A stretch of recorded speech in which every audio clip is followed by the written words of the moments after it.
अस्सलामुअलैकुम। बड़ी बड़ी कामयाबियों के बाद जब अचानक नाकामियों के जूते पड़ते हैं तो फिर होश उड़ जाते हैं। पोरस के फरार होने पर मैन किलर के होश उड़ गए थे। उसे पहली नाकामी ये हुई कि सोनिया ने शर्त मानने से इनकार कर दिया। दूसरी बड़ी कामयाबी ये हुई कि पोरस लॉकअप से निकलकर फरार हो गया। ये ऐसी नाकामियाँ थी कि उसके कारनामों से खुश होने वाले अकाबरीन नाखुश हो गए, तैश में आ गए। उन्होंने उससे पूछा, ये कैसे हो गया? तुम जीती हुई बाजी कैसे हार गई? मैन किलर ने कहा, मैं तो खुद हैरान हूं कि इतने सख्त पहरे के बावजूद वह कैसे फरार हो गया। एक अफसर ने गुस्से से कहा, बातें ना बनाओ, मालूम करो वो किस तरह फरार होने में कामयाब हुआ है। मैन किलर इस सिलसिले में खुद परेशान था। उसने लॉकअप का जो हशर देखा था उसे यही बात समझ में आई थी कि पारस ने बड़ी मक्कारी से पहरेदार को अपने पास बुलाया होगा, फिर उस पर हमला करके उसे हलाक किया होगा और उसकी जेब से चाबी निकालकर आहनी दरवाज़ा खोला होगा। फिर वहां से निकल भागने के दौरान रास्ता रोकने वाले सिपाहियों से खासी जंग की होगी। सिपाहियों की लाशें इस बात का सबूत थी कि फरार होने वाले के साथ ज़बरदस्त जंग होती रही है। उसे कैदी बनाए रखने के इंतजामात बहुत सख्त थे। बड़ी हैरानी थी कि वह इलेक्ट्रॉनिक डिटेक्टिव आलात की जद में आए बगैर फरार हो गया था। मैन किलर और अमरीकी अकाबरीन के ख्याल में वो पोरस नहीं था, पारस था। अकाबरीन खुश थे कि मैन किलर ने एक ही वार में पारस जैसे शातिर को कैदी बना लिया था, लेकिन उनकी ये खुशी देर पा साबित नहीं हुई। इतना बड़ा शिकार हाथ से निकल गया था। वो इतनी बड़ी नाकामी पर तिल मिला रहे थे। सोनिया ने उनकी शर्त मानने से इनकार किया था और ईरान ना छोड़ने का फैसला भी सुना दिया था। यही फैसला उनके लिए ज़्यादा परेशान कुन था। वो चाहते थे सोनिया ईरान में ना रहे। उसके रहने से वो लोग ईरान दुश्मनी में नाकाम हो रहे थे। पारस एक ऐसा मोहरा था जिसे वो अपनी कैद में रखकर सोनिया को ईरान छोड़ने पर मजबूर कर सकते थे। इन हालात में पोरस के फरार होने के बायस वो नाकाबिले तलाफी नुकसान उठा रहे थे। मैन किलर पर यह इल्ज़ाम आयद किया जा रहा था कि यह सब कुछ उसकी बेपरवाही की वजह से हुआ। मैन किलर को कुछ ज़्यादा ही खुशफहमी हो गई थी। जब से देवी शीतारा उसके हाथ आई थी वो समझने लगा था उसने दुगनी गैर मामूली सलाहियतें हासिल कर ली हैं। शीतारा उसकी मामूला बनकर रहेगी तो उसकी तमाम सलाहियतें अपने ही काम आती रहेंगी। उसने शीतारा के बलबूते पर अपने काबरीन से वादे किए कि अब वैसे कारनामे अंजाम देगा कि पिछली तमाम नाकामियों की तलाफी हो जाएगी। फौज के काला अफसर ने पूछा, क्या तुम सोनिया को ईरान छोड़ने पर मजबूर कर सकोगे? मैं उसे दुनिया छोड़ने पर मजबूर कर दूंगा। फिर तो तुम आराम करो, दिमागी अमराज के किसी डॉक्टर से रुजू करो। दुनिया के कितने ही अजीबोगरीब, चालाक तरीन और मक्कार तरीन खतरनाक किस्म के शहजोर ऐसे ही दावे करते रहे और उस बला के हाथों हराम मौत मरते रहे। तुम भी उसे मारने की धुन में मरना चाहते हो? एक हाकिम ने कहा, तुम्हारी मौत आ गई है इसीलिए ऐसा दावा कर रहे हो। मैन किलर ने कहा, हजरात की बातों से जाहिर होता है कि सोनिया से मुझे या दूसरे जवान मर्दों को कभी मुकाबला नहीं करना चाहिए, लेकिन उसके मुकाबले पर रूबरू नहीं होना चाहिए। उसकी लाइल्मी में उसे नुकसान पहुंचाने की प्लानिंग करना चाहिए। मैन किलर ने कहा, यही करूंगा। मैं अपने मातियत और आलेकारों के जरिए उसके लिए ऐसी मुश्किलात पैदा करूंगा कि वह ईरान छोड़कर भागने पर आमादा हो जाएगी। वो फिर एक बार खुशफहमी की खोखली बुनियाद पर कामयाबी के महल तामीर कर रहा था। शीतारा को हासिल करने के बाद उसके पांव ज़मीन पर नहीं पड़ रहे थे। अभी वो पर के बगैर परवाज कर रहा था। एक बार फिर पस्ती में गिरने के बाद उसकी आंख खुलने वाली थी। वो शीतारा को तन्वीमी नींद सुला कर आया था। उसे इत्मीनान था कि वो सो रही होगी। बेदार होने के बाद भी वो उसी बेडरूम में रहेगी, एक वफादार कनीज की तरह वहां उसका इंतजार करेगी। वह एक मामूला और ताबेदार बनने के बाद यकीनन कहीं नहीं जा सकती थी। वो अपने अकाबरीन से वादे करने के बाद अपने बंगले में वापस आया, सीधा बेडरूम में पहुंचा। बेडरूम खाली था। सोने की चिड़िया उड़ गई थी। वो यकीन नहीं कर सकता था कि वो तनवीमी अमल का मजबूत पिंजरा तोड़कर जा सकेगी। उसने बाथरूम में देखा, फिर पूरे घर का चक्कर लगाता रहा और उसे आवाज़ें देता रहा। फिर उसने झुंझलाकर सोचा, मैं उल्लू का पट्टा हूँ, उसके ख्यालात पढ़कर मालूम कर सकता हूँ। उसने ख्यालख्वानी की परवाज़ की, उसके दिमाग में पहुंचा, फिर वापस आ गया। उसने सांस रोक ली थी। उसका दिल डूबने लगा। पारस के बाद एक और बड़ा मोहरा उसके हाथ से निकल रहा था, बल्कि निकल चुका था। उसने दूसरी बार उसके दिमाग पर दस्तक दी। उसने फौरन उसे नहीं भगाया। हकारत से बोली, कुत्ते, कभी तेरे बाप ने भी तनवीमी अमल किया था। चल भाग यहाँ से, आइंदा कभी पहाड़ों से न टकराना। खुश? उसने सांस रोक ली। वो वापस अपनी जगह आ गया। गुस्से से चीखने लगा। कमरे की चीज़ें उठा उठा कर फेंकने और तोड़ने लगा। वह हैरान था कि यह सब क्या हो रहा है और कैसे हो रहा है। जिसे वो पारस समझ रहा था वो पोरस फरार हो गया। सारे हिफाजती इंतजामात धरे के धरे रह गए। उसने शीतारा पर तनवीमी अमल किया था। ऐसा कोई नहीं था जो तनवीमी अमल की जंजीरों को तोड़कर उसके असर से बाहर निकल सके, मगर शीतारा ने ऐसा किया। वो मैन किलर के तनवीमी अमल के असर में आए बगैर उसे धोखा देने में कामयाब हो गई थी। मैन किलर हैरान था कि उसने नामुमकिन को मुमकिन कैसे बना दिया था, जबकि देवी ख्यालख्वानी करने के भी काबिल ना थी। पारस ने एक बार फिर उसे तहफ़्फ़ुज़ दिया था। जब मैन किलर उस पर तनवीमी अमल कर रहा था तो वो उसके अंदर मौजूद था और मैन किलर की कोशिशों को नाकाम बनाने में मसरूफ़ था। जब वो नाकाम अमल करने के बाद उसे तनवीमी नींद सोने के लिए छोड़कर गया तो पारस ने उसे कहा, मैंने तुम्हारे साथ कुछ अच्छा वक्त गुजारा है। मेरी ज़मीर ने यह गवारा नहीं किया कि मैं तुम्हें संभलने का आखिरी मौका भी ना दूं। तुम कहना क्या चाहते हो? क्या ये तुम्हारी समझ में नहीं आया कि दुश्मन के तनमीमी अमल से कैसे महफूज रही हो? अच्छा, तुम मेरे काम आए हो। मैं समझ रही थी पोरस मेरी मदद कर रहे। तुम्हारा यार ऐन वक्त पर ना पहुंच सका। मैं भी ना पहुंचता तो क्या होता? क्या होता? यानी मैन किलर के बेडरूम में रहने का इरादा था। कहो तो उसके बेडरूम में वापस पहुंचा दूं? फजूल बातें ना करो, तुम्हारी ये बुरी आदत है। थोड़ा सा काम आकर पहाड़ जैसा एहसान जताते हो। अच्छा, तो वो तुम्हारे हुस्न शबाब से खेलता रहता तो ये थोड़ी सी बात होती। चलो, मानती हूँ कि तुमने मेरी इज्जत बचाई है। इसका ये मतलब तो नहीं है कि तुम ताने देना शुरू कर दो। मेरे तानों की हकीकत को समझो। पहले तुमने एक बीवी बनकर अपने आप को मेरे हवाले किया, फिर एक माशूक बनकर अपना जिस्म पोरस के हवाले किया, और आज दाश्ता बनकर मैन किलर के बेडरूम में रहने वाली थी। क्या तुम्हें इस बात का एहसास नहीं है कि तुम देवी के मुकाम से गिरते गिरते बाजारी औरत बनती जा रही हो? तुम मेरी तौहीन कर रहे हो। मैं ऐसी नादान नहीं हूं कि अपने आप को सस्ता कर दूं। मैं देवी हूं, देवी ही रहूंगी। अब किसी की मजाल नहीं होगी कि कोई मेरे जिस्म को हाथ भी लगा सके। तुम अपने गुरूर से बाज नहीं आओगी। इस बार तो मैंने तुम्हें बचाया है। आइंदा तुम्हारे गुरूर का सर नीचा होते देखूंगा। कभी तुम्हारे काम नहीं आऊंगा। पारस उसे उसके हाल पर छोड़कर सोनिया के पास आया। हेलो मम्मा, कैसी हैं आप? सोनिया ने हैरानी से पूछा, तुम उनकी कैद से आज़ाद हो गए? वो सोनिया से ज़्यादा हैरान होकर बोला, क्या मैं किसी का कैदी था? अच्छा समझा, आपकी होने वाली बहुएं आती रहती हैं, आपके बेटे को कैदी बनाती रहती हैं, फिर खुद ही भाग जाती हैं। छिछोरे आशिक, ऐसी हरकतों से बाज आ जाओ, वरना वहाँ आऊँगी फिर इस तरह सर पर सवार रहूंगी कि किसी लड़की को तुम्हारे पास फटकने नहीं दूंगी। तो फिर आप कहाँ कैद होने की बात कर रही थी? तुमने चंद घंटे पहले आकर कहा था कि अमेरिकी टेलीपैथी जानने वाले मैन किलर ने बड़ी चालाकी से तुम्हें कैद कर लिया। तुम मुझसे कह रहे थे कि मैं किसी तरह तुम्हें उस कैद से निकालूं। वाह मम्मा, कभी मैंने और अली ने किसी मुसीबत में आप लोगों से मदद मांगी है? जब कोई बहुत परेशान कुन मरहला हो तो हम आपसे और आप पापा से मशवरा करते हैं। ये कभी नहीं कहते कि हम पिंजरे में, हमें दरवाज़ा खोल कर निकालो। मैंने चंद घंटे पहले तुम्हें यही जवाब दिया था और कहा था खुद अपनी जहानत और चालाकी से रिहाई हासिल करो। ताज्जुब है, आप धोखा खा गई। एक नकाल पारस बनकर आपके पास आया होगा। शायद आप नहीं जानती, वो मेरा हमशक्ल है। मेरी तरह बोलता है, मेरी तरह हरकतें करता है। वो इतना कामयाब नकाल है कि आप भी उसे पारस समझ बैठी। फिर तो वो मसाइल पैदा कर सकता है। जहाँ चाहेगा पारस बनकर वारदात करेगा। दुश्मन तुम इन वारदातों का जिम्मेदार समझेंगे और वो रूपोश रहकर तमाशा देखता रहेगा। हाँ, वो ऐसा करेगा, लेकिन खुद भी फंसता रहेगा।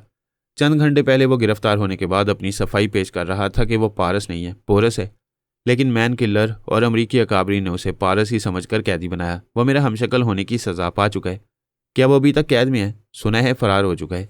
बड़े सख्त हिफाजती इंतजामात में उसे कैदी बनाकर रखा गया था। इसका मतलब है वो सिर्फ तुम्हारा हमशक्ल नहीं है, तुम्हारी तरह ज़हीन और हाजिर दिमाग भी है। मामा, मैंने एक अमरीकी फौजी अफसर के ख्यालात से मालूम किया है। उसे ऐसी जगह कैद किया गया था जहां हर जगह इलेक्ट्रॉनिक डिटेक्टिव आलात लगे हुए थे। वहां से किसी शातिर मुजरिम का फरार होना भी नामुमकिन था। क्या तुम ये कहना चाहते हो कि वो नादीदा बनकर फरार हुआ होगा? जी हाँ, उसने इसी तरह नामुमकिन को मुमकिन बनाया है। आप ज़रा सोचें कि उसी ने नादीदा बनाने वाली गोलियों और फ्लाइंग कैप्सूलों को तबाह करने की मुहिम शुरू की, और जैसा कि सबको यकीन है वो तमाम गोलियां और कैप्सूल तबाह हो चुके हैं। किसी के पास कुछ नहीं रहा है, लेकिन उस मक्कार पोरस ने अपने पास कुछ बचा कर रखा है। बिल्कुल यही बात है, वो नादीदा बनकर ही वहाँ से फरार हुआ होगा।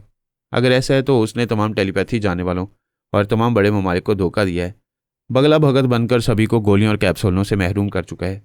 हम तो रज़ाकाराना तौर पर महरूम हुए, दूसरे महरूम होने पर मजबूर थे, क्योंकि उसे गोलियों और कैप्सूल ज़ाया करने वाली दवाएं स्प्रे करने से कोई रोक नहीं सकता था। जी हाँ, वो इन चीज़ों को तबाह करने के लिए दुनिया के हर हिस्से में गया, लेकिन बाबा साहब के दायरे के करीब भी ना जा सका, और ना ही वो आइंदा कभी दवाएं स्प्रे करने के लिए हमारे दायरे का रुख कर सकेगा।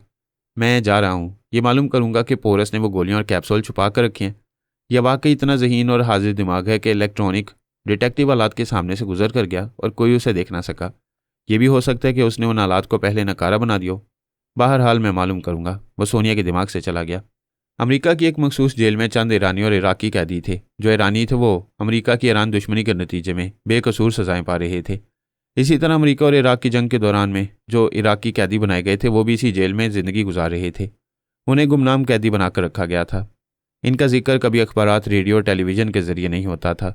इस हकीकत से इनकार किया जाता कि उन्होंने किसी ईरानी या इराकी को कैदी बनाया है। उन्हें खुफिया तौर से कैदी बनाकर उनकी ब्रेन वॉशिंग की जा रही थी ताकि उन्हें अपने मुफादात के लिए इस्तेमाल कर सकें। उन्हें अच्छी तरह खिलाया पिलाया जा रहा था, उनकी तमाम ज़रूरतें पूरी की जा रही थी। उन्हें ईरानी इनकलाब और तामीरी नौ के खिलाफ भड़काया जाता। ऐसे वक्त अमरीकी टेलीपैथी जानने वाले उन कैदियों के ख्यालात पढ़कर मालूम करते कि वो अमरीका के वफादार बनते जा रहे हैं या नहीं। जो ईरान के खिलाफ अमेरिका के वफादार बन जाते उन्हें वीआईपी ट्रीटमेंट दिया जाता, रहने के लिए बंगले और घूमने के लिए गाड़ियाँ दी जाती। वह ऐश व इशरत के आदी बनकर तकरीबकारी की ट्रेनिंग हासिल करते रहते।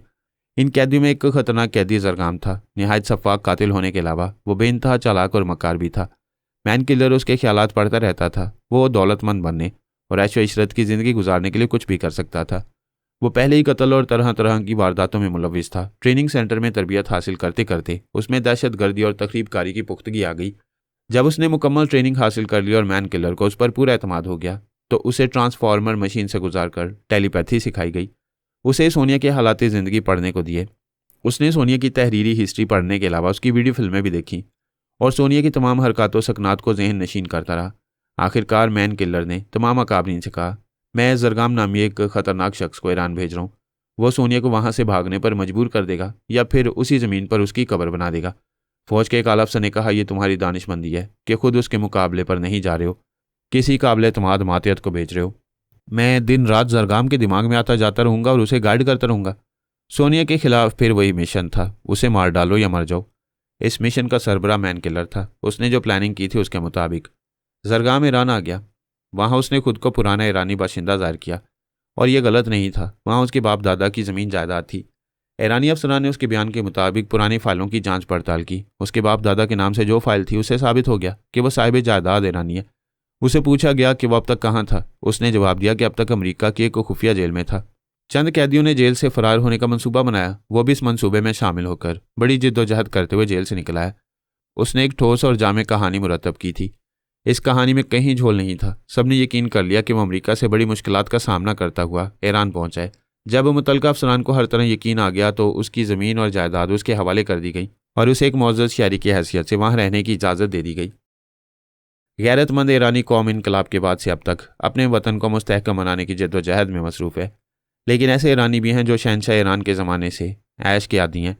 ऐसे ईरानियों को अमेरिका की सरपरस्ती हासिल है। वो आज भी ईरान में अमरीकी आलाकार बनकर रहते हैं और अपने ही मुल्क में तकरीबी कार्रवाइयाँ करते रहते हैं। और वो इसी तरह अमरीका और दूसरे ममालिक से ईरान आते हैं जिस तरह जरगाम आया। ऐसे लोगों को भी मौजूदा फ़ारसी ज़ुबान सिखाई जाती है जो देखने में ईरानी लगते हैं। उन्हें ऐसी ट्रेनिंग दी जाती है कि वो ईरानी बनकर वहाँ तकरीबी कार्रवाइयों के लिए चले आते हैं। जरगाम ने एक तवील अरसा जेल में गुजारा और आज़ादी के लिए तरसता रहा। जब उसे बड़ी जद्दोजहद के बाद आज़ादी मिली तो वो कुछ बेलगाम हो गया। शराब और शबाब के साथ कुछ ज़्यादा ही वक्त गुजारने लगा। मैन किलर ने सख्ती से कहा, ये क्या कर रहे हो, काम की तरफ तवज्जो दो। वो बोला, मैं काम के वक्त काम और आराम के वक्त आराम करता हूँ। तुम देख रहे हो कि मैं सोनिया पर जाल फेंकने की कैसी कैसी प्लानिंग कर रहा हूँ। तुम मुझसे काम लो मगर मेरे ज़ाती मामलात में ना बोलो। वहाँ कई ऐसे आलाकार थे जो अमेरिका के ज़रे खरीद गुलाम थे। वो जरगाम के हुक्म के मुताबिक सोनिया की रिहाइशगाह का सुराग लगा रहे थे और सोनिया की टेलीपैथी जानने वाले मातहतों तक पहुँचने की कोशिश कर रहे थे।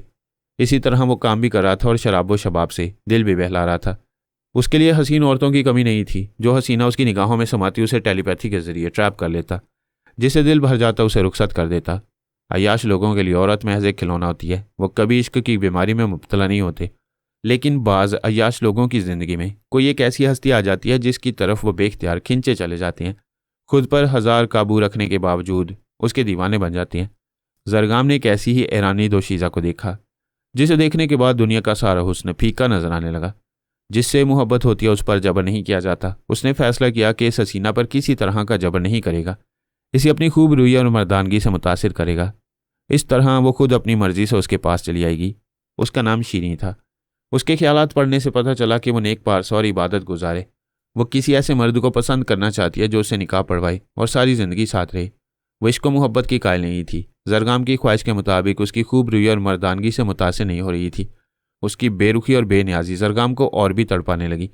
तब वो मजबूर होकर टेलीपैथी के जरिए उसे अपनी तरफ माइल करने लगा।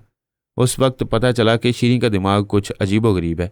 उसके जहन में जो बात उसके मजाज के खिलाफ नक्श की जाती थी वो बात उसे कबूल नहीं होती थी। वो चंद मिनट के बाद ऐसी बात भूल जाती। उसने पहली बार उसकी सोच में कहा, मुझे जरगाम अच्छा लगता है, मैं उसे मोहब्बत करने लगी हूँ। आज शाम उसके बंगले में जाऊँगी। वो शाम को उसका इंतज़ार करता रहा लेकिन वो नहीं आई। उसने उसके दिमाग में पहुंचकर उसकी सोच में पूछा, क्या मैं भूल गई हूँ कि मुझे शाम को जरगाम से मुलाकात करना है। शीरी की अपनी सोच ने कहा, जरगाम एक अच्छा इंसान नजर आता है लेकिन मैंने कभी ये नहीं सोचा कि उससे कहीं मिलने जाऊँगी। जरगाम उसकी ये सोच पढ़कर हैरान हुआ। उसने शीरी के जहन में अपनी मोहब्बत नक्श की थी। वो उस मोहब्बत को भी भूल चुकी थी। अब यही एक रास्ता रह गया था कि उस पर तनवीं में अमल करे, फिर उसे अपनी मामूला और कनीज़ बनाकर अपने पास रखे। लेकिन इन दिनों वो सोनिया के खिलाफ बहुत मसरूफ़ हो गया था। रात को अपनी थकन मिटाने के लिए शराब पीता और पीने के बाद शीरी पर तनवीमी अमल करने के काबिल नहीं रहता था। मैन किलर ने फिर एक बार सख्ती से कहा, तुम वक्त ज़ाया करो, तुमने अब तक सोनिया का सुराग नहीं लगाया। सोनिया कोई ऐसी वैसी होती तो मैं उसे तलाश कर लेता, तुम जल्दी ना करो, तुम्हारी बेहतरी के लिए जल्दी कर रहा हूँ। अक्सर ऐसा होता है कि मुखालफिन उसे तलाश करते रहते हैं और वो बला उनकी बू सूंघकर उनके करीब पहुंच जाती है। तुम 90% इस बात का यकीन रखो कि वो तुम्हारे करीब पहुंच गई होगी या पहुंचने वाली होगी। तुम ये कहकर मुझे दहशत ज़दा करना चाहते हो कि वो मेरे आसपास कहीं मौजूद है। क्या मैं डरपोक बच्चा हूँ? मैं वही कह रहा हूँ जो अब तक होता है। वो बला अपने मुखालफिन की दुखती रग को पकड़कर अचानक उनके सामने पहुंच जाती है। हसीन औरतें तुम्हारी कमजोरी हैं। मेरा मशवरा है कि किसी हसीना से दोस्ती ना करो। सोनिया ऐसी औरतों के जरिए तुम्हारे घर तक पहुंच जाएगी। मैं तुम्हारे मशवरे पर अमल करूंगा। वैसे मैं सोनिया को ढूंढ निकालने की एक तरकीब पर अमल कर रहा हूँ। वो तरकीब क्या है? मैंने तेहरान के एक बड़े कब्रिस्तान में ज़मीन का एक बहुत बड़ा हिस्सा खरीदा है और वहाँ एक शानदार मकबरा बनवा रहा हूँ। ये मकबरा बनवाने की क्या तुक है? कब्रिस्तान की इंतज़ामिया ने भी यही सवाल किया था। मैंने जवाब दिया कि एक औरत मेरी बदतरीन दुश्मन है। वो मेरे मुल्क को भी नुकसान पहुंचाना चाहती है। मैं उसे शानदार मौत दूंगा और उस शानदार मकबरे में उसे दफन करूंगा। तुमसे पूछा गया होगा कि वो दुश्मन औरत कौन है। मुझसे पूछा जा रहा है। मैं ये कहकर टाल देता हूँ कि जब वो दफन की जाएगी तो उसे सभी देख लेंगे। तदबीर अच्छी है। किसी दुश्मन औरत की बात पर सोनिया तजस्सुस में मुब्तला होगी। तुमसे बराह रास्त या बिलवास्ता रब्ता कर सकती है। हो सकता है तुम्हारी ये तदबीर कारगर साबित हो। वह ज़रूर अपने साथियों के साथ रब्ता करेगी। वह मकबरा तेज़ी से तामीर हो रहा था और जल्द ही पाए तकमील को पहुंचने वाला था। ऐसे वक्त ज़रगाम ने सोचा कि आज रात शीनी पर तनवीमी अमल करके उसे अपनी मामूला और कनीज़ बनाएगा। वह जितनी हसीन थी उतनी ही पुरस्कार भी। पूरी तरह उसकी टेलीपैथी की गिरफ्त में नहीं आती थी। उसने तनवीमी अमल करने के लिए उसे टेलीपैथी के जरिए गहरी नींद सुलाने की कोशिश की। इस वक्त वो सोना नहीं चाहती थी, इसलिए टेलीपैथी के असर से चंद मिनट के लिए सोती थी, फिर बेदार हो जाती। उसका दिमाग अपने मजाज के खिलाफ कोई बात कबूल नहीं करता था। आखिर उसने इंतज़ार किया। जब वो खुद ही गहरी नींद में डूब गई तो वो उस पर तनवीमी अमल करने लगा। गहरी नींद में उसका दिमाग उससे मुतासिर हो रहा था। वह तनवीमी अमल के मरहले से गुजरते हुए उसकी मामूला और कनीज़ बन गई। ज़रगाम ने कुछ अर्सा पहले टेलीपैथी सीखी थी। वो नहीं जानता था कि इंसानी दिमाग के अंदर कैसी भूल भुलैयाँ होती हैं। उसने कई हसीनाओं को टेलीपैथी के जरिए ट्रैप किया था। कोई दुश्वारी पेश नहीं आई थी, लेकिन शीनी के दिमाग में जाकर वो उलझ जाता था। वो ख्याल ख्वानी के जरिए किसी को जहाँ चाहता बुला लेता था, उससे अपनी हर बात मनवा लेता था, लेकिन शीनी के मामले में नाकाम हो रहा था। उसका दिमाग चंद मिनट के लिए टेलीपैथी से मुतासिर होता, फिर वो उसके असर से बाहर निकल आती। उसने शीनी पर तनवीमी अमल करने के लिए उसे सुबह तक आराम से सोने के लिए छोड़ दिया। वो खुद पीने के बाद गहरी नींद सो गया। उसने दूसरी सुबह कब्रिस्तान जाकर उस मकबरे को देखा। वो तकरीबन मुकम्मल हो चुका था। उसने मकबरे के अंदर बैठकर सोचा, आज शीनी को घर बुलाना चाहिए, उसके साथ रोमानी लम्हात गुजारने चाहिए। उसने ख्याल ख्वानी की परवाज़ की। शीनी के अंदर पहुंचकर बोला, जानेमन कैसी हो? उसने पूछा, तुम कैसे हो और क्यों आए हो? अब तो मैं तुम्हारे पास ही आया करूँगा क्योंकि तुम मेरी जागीर हो। मुझे अपनी जागीर क्यों कह रहे हो? क्या तुमने मुझे खरीद लिया है? तुम ना खरीदी जाने वाली चीज़ हो और ना ही ताकत से हासिल की जा सकती हो। मैंने तुम्हें टेलीपैथी के जरिए अपने मामूला बनाया है, अब तुम मेरे इख्तियार में रहोगी। वो कुछ सोचकर बोली, हाँ मुझे याद आ रहा है, पिछली रात कोई टेलीपैथी जानने वाला मेरी हमजाद के दिमाग पर तनवीमी अमल कर रहा था। ज़रगाम ने हैरानी से पूछा, क्या मैंने तुम्हारे दिमाग पर नहीं, तुम्हारी हमजाद के दिमाग पर अमल किया था? मुझे वाज़ेह तौर से बताओ कि मैं इस वक्त शीनी के दिमाग में हूँ या उसकी हमजाद के दिमाग में? तुम शीनी के दिमाग में हो और उसकी हमजाद से गुफ्तगू कर रहे हो। क्या इतनी सी बात तुम्हारी समझ में नहीं आ रही है कि हमारा और हमारे हमजाद का दिमाग एक ही होता है? अगर तुम एक से बात करो तो दूसरे को खबर होगी। तुमने मेरी हमजाद पर अमल किया था तो मैं मोहतात हो गई थी और उसे तुम्हारे तनवीमी अमल के असरात से बचाती रही। इसका मतलब है कि मेरा तनवीमी अमल नाकाम रहा। नाकाम तो होगा, कामयाबी तो उस वक्त होगी जब तुम मुझ पर और मेरी हमजाद के दिमाग पर बैक वक्त तनवीमी अमल करोगे। ये तो मुमकिन ही नहीं। मैंने कभी ये नहीं सुना कि कोई आमिल बैक वक्त दो अफराद के दिमागों पर अमल करता हो। वैसे तुमने अभी कहा था कि तुम दोनों के दिमाग एक हैं। एक है नहीं, एक जैसे हैं। उसका दिमाग उसके साथ है, मेरा दिमाग मेरे साथ है, लेकिन हमारे मजाज एक हैं। हमारी सोच एक है। जो मैं सोचती हूँ वही वो भी सोचती है और जो वो चाहती है वही बात मेरे दिमाग में पैदा होती है। हमारे वजूद अलग है मगर दिमाग एक जैसे हैं। तुम वाकई अजीबोगरीब हो। मुझे मालूम करना चाहिए, क्या तुम्हारे जैसे दिमाग भी इस दुनिया में होते हैं? उसने ख्याल ख्वानी के जरिए मैन किलर को मुखातिब किया। उसे शीनी के बारे में तफसील से बताया, उसकी दिमागी कैफियत भी बताई। फिर पूछा, क्या हमारी दुनिया में ऐसे अफराद भी हैं जिन पर तनवीमी अमल करने के लिए लाजमी होता है कि उनके हमजाद के दिमाग पर भी अमल किया जाए?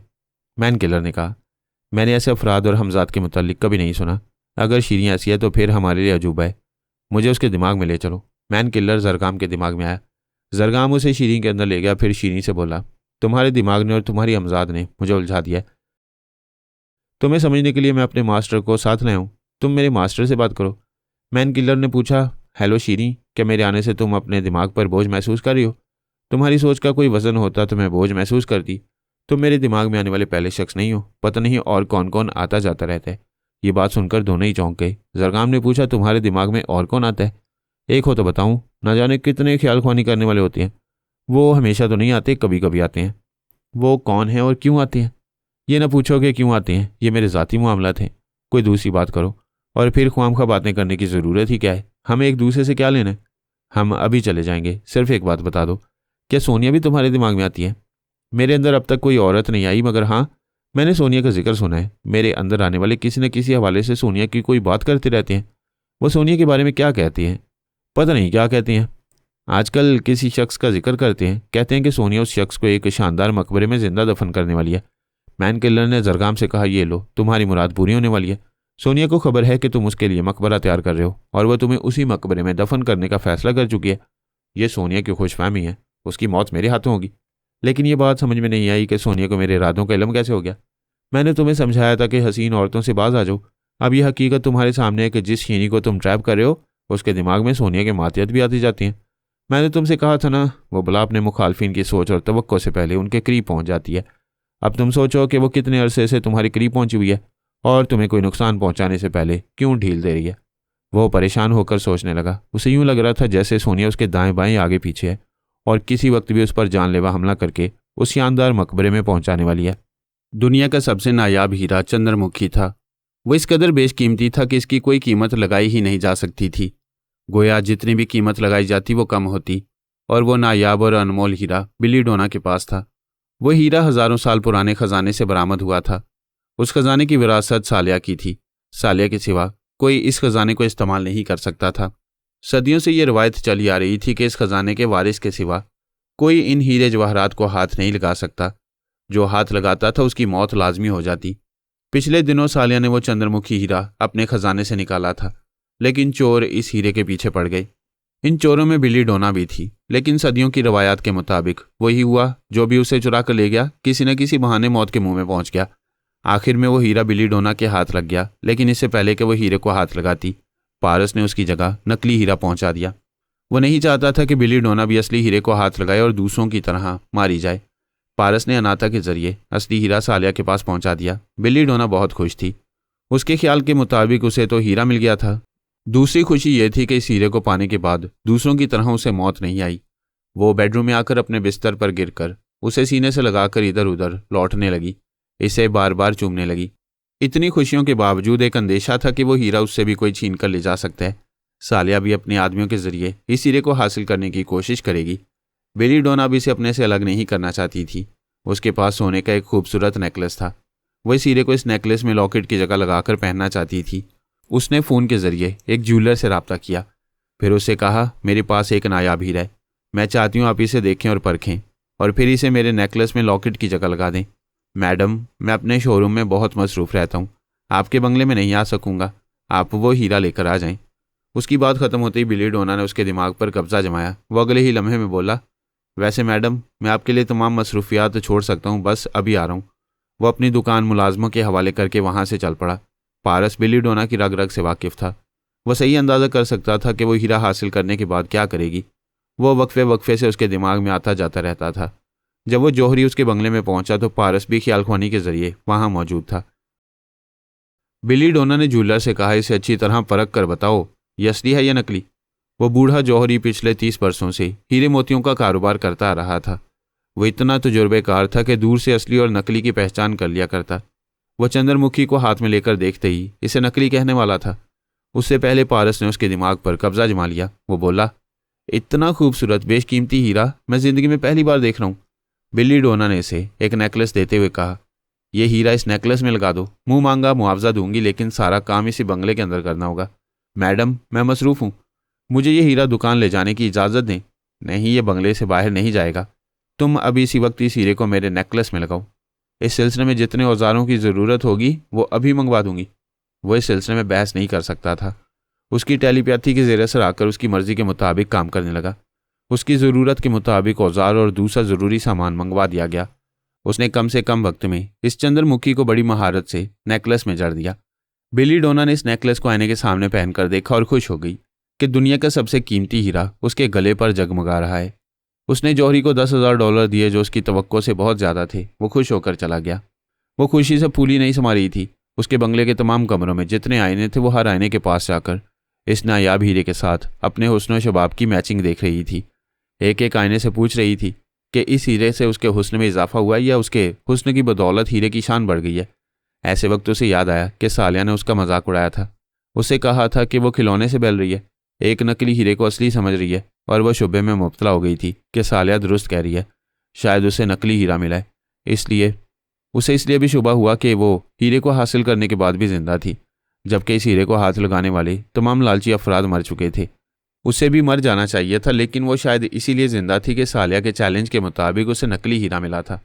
लेकिन जौहरी ने उसका ये शुबा दूर कर दिया। वो बड़े फखर से टेलीफोन के पास आई, रिसीवर उठाकर नंबर डायल के फिर बोली, मैं बिली डोना बोल रही हूँ, शहजादी सालिया से बात करना चाहती हूँ।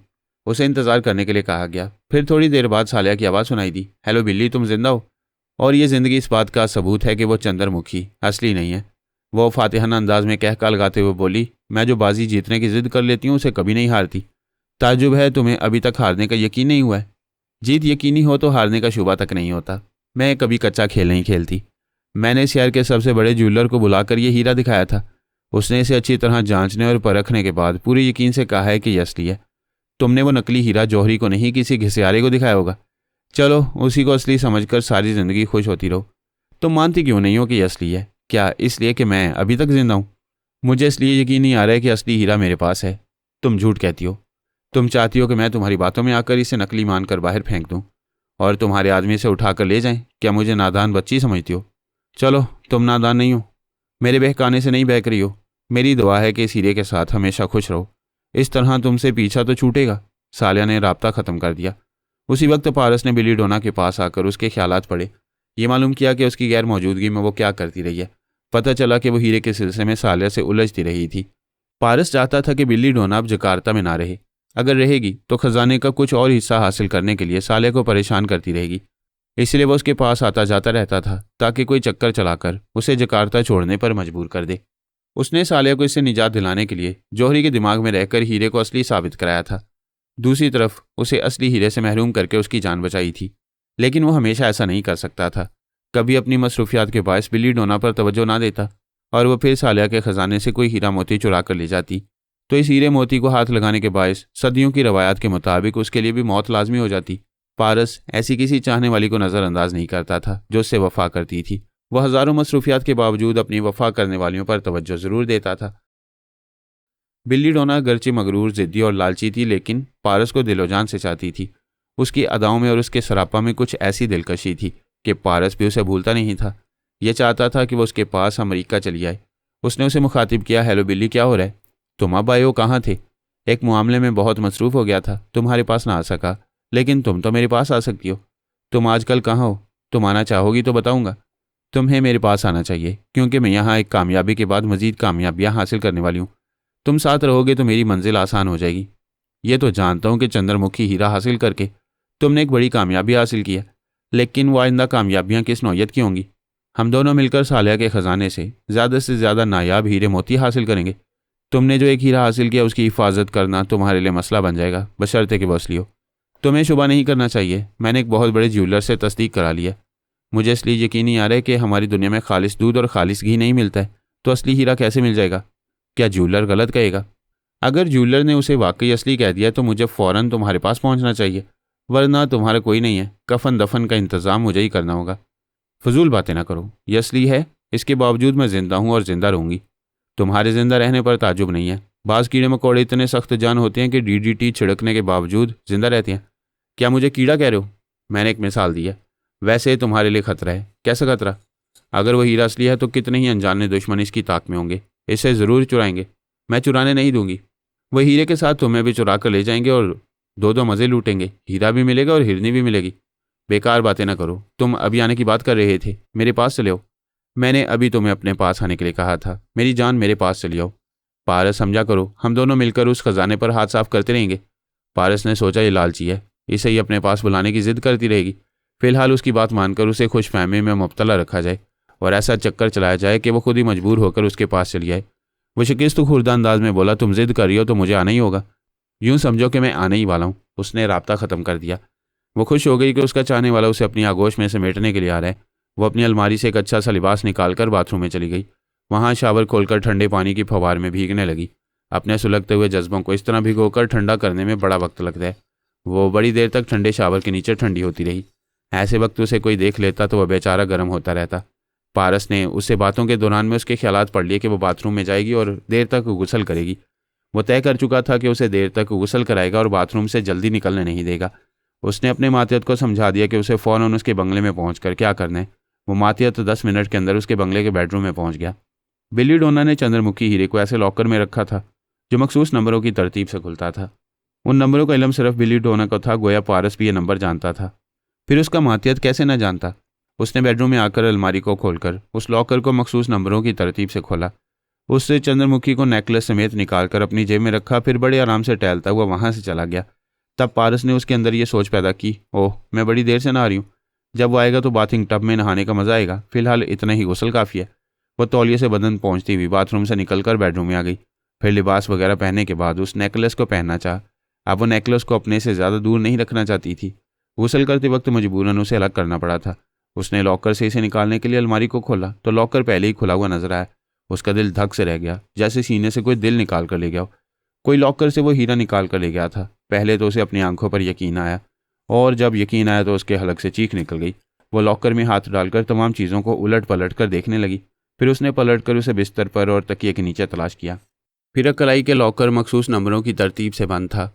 वो खुद खुल नहीं सकता था और हीरा खुद ही लॉकर से बाहर नहीं जा सकता था। कोई यहाँ आया था और इसे चुरा कर ले गया था। 1 घंटा पहले पारस ने कहा था कि वो हीरा असली होगा तो कोई उसे चुरा कर ले जाएगा। उसकी चोरी से यह साबित हो गया था कि वो असली है, लेकिन यूं साबित होना बिल्ली डोना के लिए महंगा पड़ा। उसने परेशान होकर पारस को मुखातिब किया, पारस मैं लुट गई। तुमने ठीक ही कहा था, वो हीरा चोरी हो गया है। मैंने ये भी कहा था कि चोरी करने वाले हीरे के साथ तुम्हें भी ले जाएंगे। क्या तुम भी उन्हीं के पास पहुंच गई हो? नहीं, मैं बच गई, मैं बाथरूम में थी। आइंदा वारदात के वक्त बाथरूम में न रहना, पता नहीं किस हालत में थी। अगर चोर घुस आते तो फिसल पड़ते। मैं इतना नुकसान उठा चुकी हूँ और तुम मजाक कर रहे हो। हज़ारों मील दूर से मजाक ही कर सकता हूँ। मैंने तुमसे पहले ही कहा था मेरे पास चली आओ। अगर आ जाती तो वो हीरा यहाँ महफूज रहता। उसी वक्त तो फ़ोन की घंटी बजने लगी। वो पारस से बोली, तुम मेरे पास रहो, किसी का फ़ोन है। उसने टेलीफोन के पास आकर रिसीवर उठाया, फिर पूछा, कौन? दूसरी तरफ से किसी मर्द ने कहा, जो चीज़ हाथ से निकल चुकी है उसे ढूंढने में वक्त ज़ाया न करो। वो गुस्से से बोली, तुम कौन हो और किस चीज़ की बात कर रहे हो? वो तुम्हारा चंद्रमुखी अब मेरे पास है। मैं तुम्हें जान से मार डालूंगी। जब इस हीरे को हासिल करने के बाद तुम महफूज रही हो तो फिर मैं कैसे मर सकता हूँ? मुझे मार डालने की बात ना करो। जब तुम इसे चुरा कर ही ले गए हो तो इसकी इतला मुझे क्यों दे रहे हो? दरअसल मैं तुम्हारा आशिक हूँ, तुम्हें नुकसान नहीं पहुँचाना चाहता। अगर तुम मेरी मोहब्बत कबूल करोगी तो इस हीरे को फ़रोख्त करके उसकी आधी रकम तुम्हें दूंगा। अगर तुम मुझे मोहब्बत करते हो तो तुम्हें मेरे रूबरू आकर गुफ्तगू करनी चाहिए। तुम कहाँ हो? ये ना पूछो मैं कहाँ हूँ, इतना मसरूफ़ हूँ कि यहाँ तुमसे मिल नहीं सकूँगा। फिर कहाँ मिलोगे? मैं आज शाम की फ़्लाइट से अमेरिका जा रहा हूँ। तुमसे न्यूयॉर्क या वाशिंगटन में मुलाकात हो सकती है। मैं इतनी दूर नहीं जा सकूँगी। मुझसे यहीं मुलाकात करो तो मेरे दोस्त बनकर यहाँ खूब एंजॉय करोगे। थोड़ी देर खामोशी रही, फिर उसने कहा, तुम अभी मेरे दिमाग में आना चाहती थी, मैंने सांस रोक ली। आइंदा ऐसी हरकत ना करना। ठीक है, काम की बात करो। मुझसे मोहब्बत करते हो तो यहाँ से ना जाओ। सॉरी, हीरे की सही कीमत अमेरिका में मिलेगी। तुम आधा मुनाफा चाहती हो तो मेरे साथ चलो। अगर मैं आज शाम की फ़्लाइट में सीट हासिल कर लूँ तो क्या एयरपोर्ट पर मुलाकात करोगे? मैं वहाँ मौजूद रहूँगा।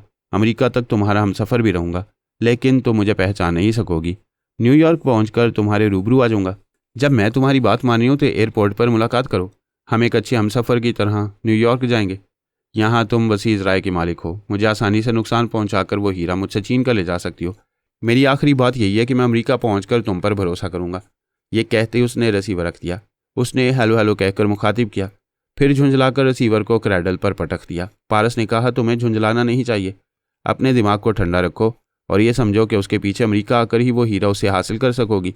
अगर वो आज शाम की फ़्लाइट से चला जाएगा तो उससे राब्ते का कोई ज़रिया नहीं रहेगा और तुम उसे चेहरे से भी नहीं पहचानती हो। वो चला गया तो हीरा कैसे हासिल करोगी? पता नहीं वो जलील कमीना कौन है, मुझे उसका ताक़ुब करना ही होगा। लेकिन वहाँ भी वो मुझसे धोखा कर सकते हैं। तुम कहाँ हो? क्या न्यूयॉर्क नहीं आ सकते? तुम्हारी खातिर आना ही होगा, तुम आज शाम की फ़्लाइट से चली जाओ। वह दिल पर जबर करके सफ़र की तैयारियां करने लगी। पारस ने एक ज़रा सी चालाकी से उसे जकार्ता छोड़ने पर मजबूर कर दिया था। लॉर्ड 1 और लॉर्ड 2 को इतना ज़बरदस्त नुकसान पहुंचा था कि वह दोबारा अंडरग्राउंड तंजीम कायम नहीं कर सकते थे। उन्हें ऐसा गहरा सदमा पहुंचा था कि वह ज़हनी तौर पर मफलूज होकर रह गए।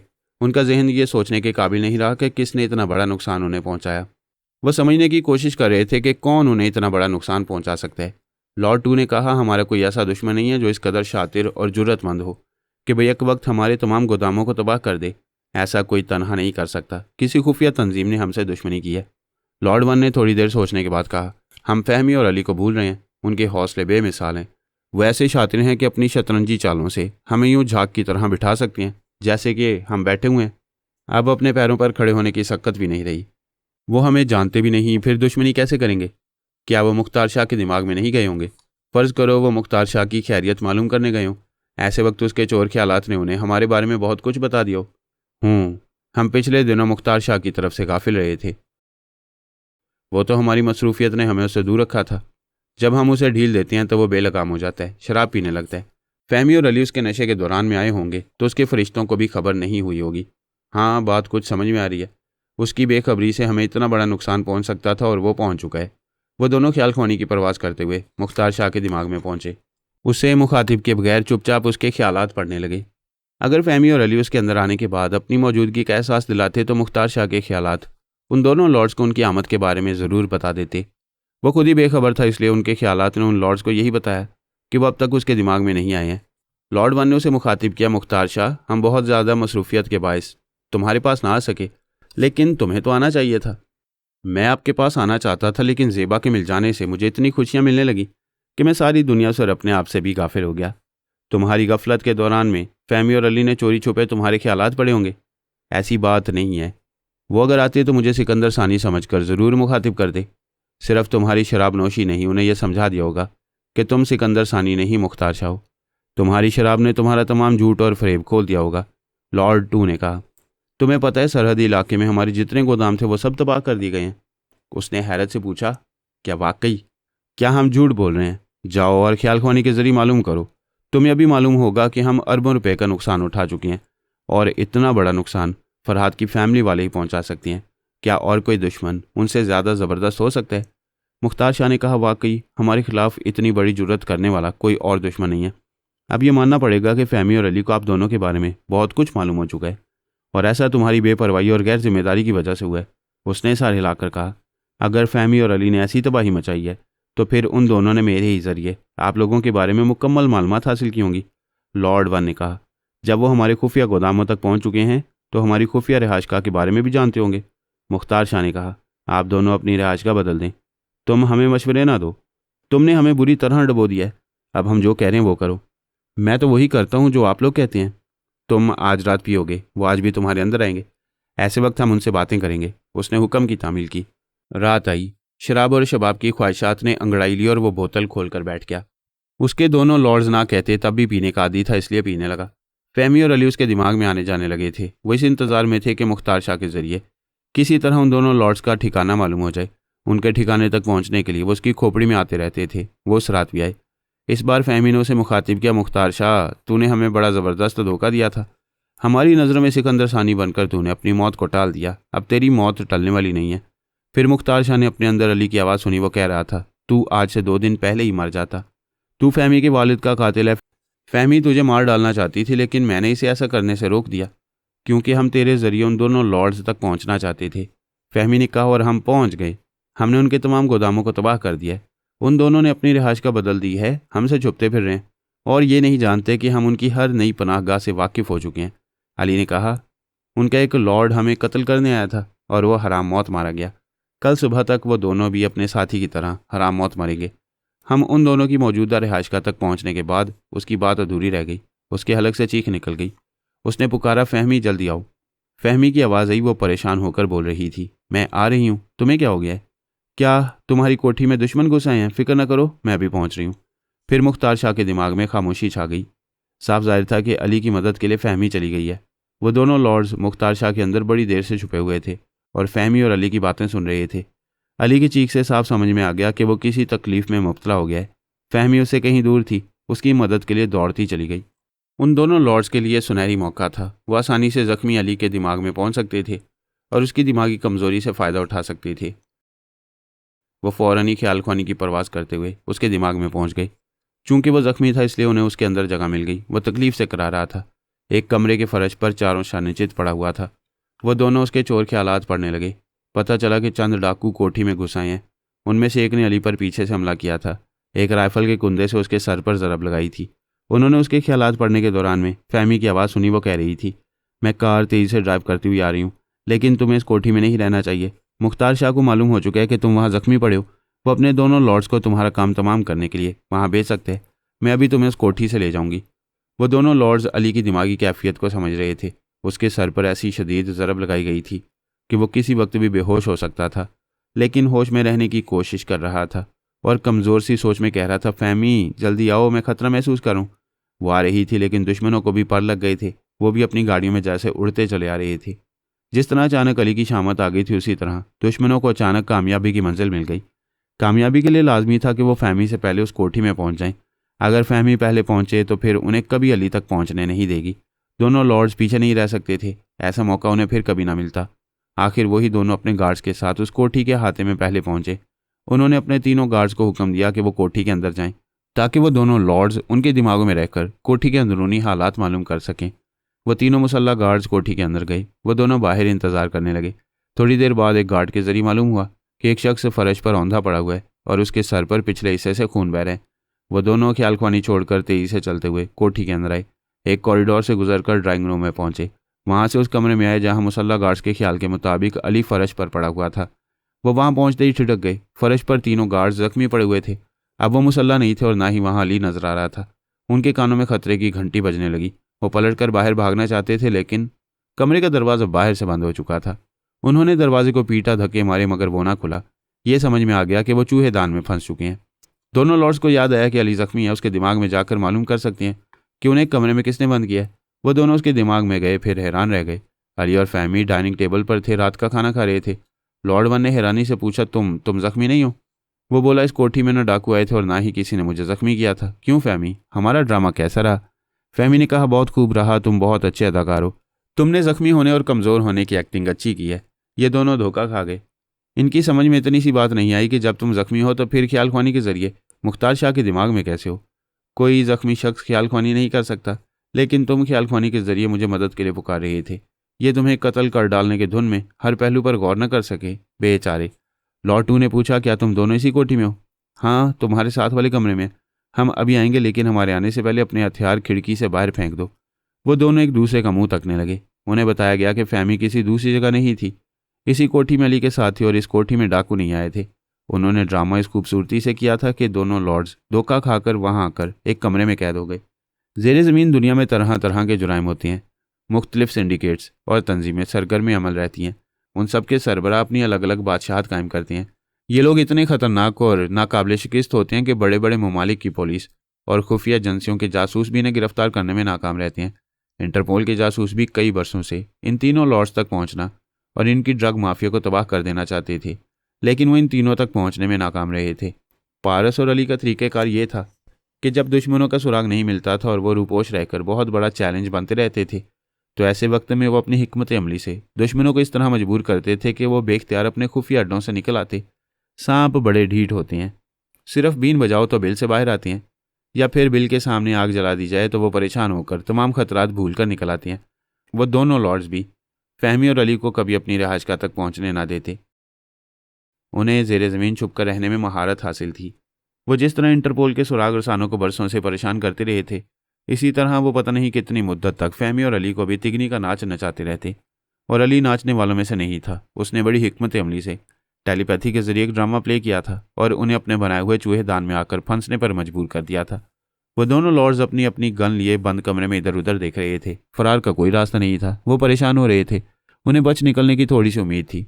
उन्होंने एक दूसरी खतरनाक तंजीम के सरबराह को बताया था कि उनके तमाम गोदाम किसने तबाह किए हैं और किस तरह उन्हें करोड़ों डॉलर्स का नुकसान पहुंचा है। फहमी और अली इतने खतरनाक हैं कि उन लॉर्ड्स की ड्रग माफिया को तबाह कर देने के बाद दूसरी ज़ेर ज़मीन तंजीमों को भी बर्बाद करने के मंसूबों पर अमल करते रहेंगे। उससे दूसरी तंजीम के सरबराह का नाम जी कॉक था। वो आलमी सतह पर इंसानी आंखें, दिल और गुर्दे बेचने का वसी धंधा करता था। जी कॉक उन लॉर्ड्स के जरिए अली का जिक्र सुनकर खटक गया था और ये समझ गया था कि जब फरहाद अली तैमूर का एक बेटा ज़ेर ज़मीन सरगर्मियों तक पहुंच गया तो अब उसकी फैमिली के दूसरे अफराद भी उनकी शारगों तक पहुंचते रहेंगे। इन खतरात को बढ़ने से पहले इन्हें रोकने और ख़त्म करने की एहतियाती तदाबीर करना लाजमी था। जी कॉक ने उन लॉर्ड से वादा किया था कि वो इस खतरे को फैलने से पहले कुचल देगा, क्योंकि वो खतरा एक के लिए नहीं सबके लिए था। वो दोनों लॉर्ड्स बंद कमरे में पूरी उम्मीद थे कि वहां से फरार होने में जी कॉक उनकी मदद करेगा। लॉर्ड वन ने ख्याल ख्वानी के जरिए उसे मुखातिब किया। हेलो जी कॉक, जब तक हम इस कोठी के बाहर थे तुम हमारे दिमाग में रहे, इसके बाद कहाँ गुम हो गए? मैं अपने एक मामले में मसरूफ़ हो गया हूँ, इसके बावजूद तुम्हारे पास आ सकता हूँ। कोई मसला पैदा हो गया? ऐसा वैसा मसला नहीं, ज़िंदगी और मौत का सवाल पैदा हो गया। हम अली के शिकंजे में आ गए। लॉर्ड टू ने कहा, उसने हमें एक कमरे में बंद कर दिया है, यहाँ से फरार होने का कोई रास्ता नहीं। जी कॉक ने हैरानी से पूछा, ये कैसे हो गया? वो तो बुरी तरह जख्मी होकर बेहोश होने वाला था। ना वो जख्मी था ना वो बेहोश होने वाला था। उसने टेलीपैथी के जरिए एक ड्रामा प्ले किया था।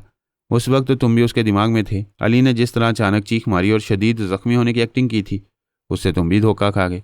जी कॉक ने कहा, ताजुब है। उसके चोर के हालात कह रहे थे कि वाकई डाकू ने उस पर हमला किया है और वो बेहोश होने की हद तक जख्मी हो चुका है, जबकि चोर के हालात झूठ नहीं कहते। जो सच होता है वही उगलते हैं। फरहाद के ख़ानदान वालों का यही कमाल है, वो अपने चोर के हालात के ज़रिए भी धोखा देते हैं। पता नहीं ये लोग कैसे कैसे ख़तरनाक अंदाज में धोखे देते हैं। फ़िलहाल तो ये सोचना है कि इनसे जान कैसे छूटेगी। जी कॉक ने पूछा, तुम दोनों को वहाँ एक साथ नहीं जाना चाहिए था? क्या इतना भी ना सोचा कि बुरा वक्त आएगा तो एक साथ फंसोगे? बुरा वक्त आने का सवाल ही पैदा नहीं होता था। हमने और तुमने देखा था कि अली पर नीम बेहोशी तारी थी, फहमी उससे दूर थी। हम बेहोश होने वाले को गोली मारकर उस तन्हा लड़की से निमट सकते थे। तुम खुद गवाह हो कि हमारे लिए बाजी जीत लेना आसान था। जी कॉक ने कहा, हाँ, मैं भी मुतमईन हो गया था, इसलिए तुम्हारे दिमाग से चला गया। अब ये बताओ, क्या फायर करके दरवाजे का लॉक नहीं तोड़ सकोगे? उन दोनों ने दरवाजे की तरफ रुख किया, फिर अपनी अपनी गन से दरवाजे के लॉक पर फायर करने लगे। इसके बाद दरवाजे पर लातें मारी, लेकिन वो ना खुला। वो लॉक नहीं था, बाहर से चिटकनी चढ़ाई गई थी। उनकी नाकाम कोशिशों के बाद ज़रा देर के लिए खामोशी छा गई। फिर अचानक साइलेंसर लगे हुए 2 रिवॉल्वरों से 2 गोलियां चली। दोनों लॉर्ड्स के हलक से चीखें निकलीं। उनके हाथ से गन्नें छूट गईं। वो दोनों अपना अपना एक जख्मी बाजू थाम कर लड़खड़ाते हुए पलट गए। फहमी और अली खिड़की के पास साइलेंसर लगे हुए रिवॉल्वरों के साथ खड़े हुए थे। अली ने कहा, तुमने हमारे हुक्म के मुताबिक हथियार नहीं फेंके। देखो, वो खुद ही तुम्हारे हाथों से गिर गए और अब जख्मी होने के बायस तुम हमें अपने दिमाग में आने से नहीं रोक सकोगे। फहमी और अली ने उनके दिमागों में पहुंचकर पूछा, क्या हमें रोक सकते हो? वो दोनों सहमे हुए थे। एक के अंदर फहमी और दूसरे के अंदर अली था। अब उन्हें यकीन हो गया था कि उनके अंदर मौत समा गई है। अब जिंदगी उन्हें खैरात में भी नहीं मिलेगी। लॉर्ड टू ने गिड़गिड़ाते हुए कहा, मिस्टर जी कॉक, हमें किसी तरह यहाँ से निकालो।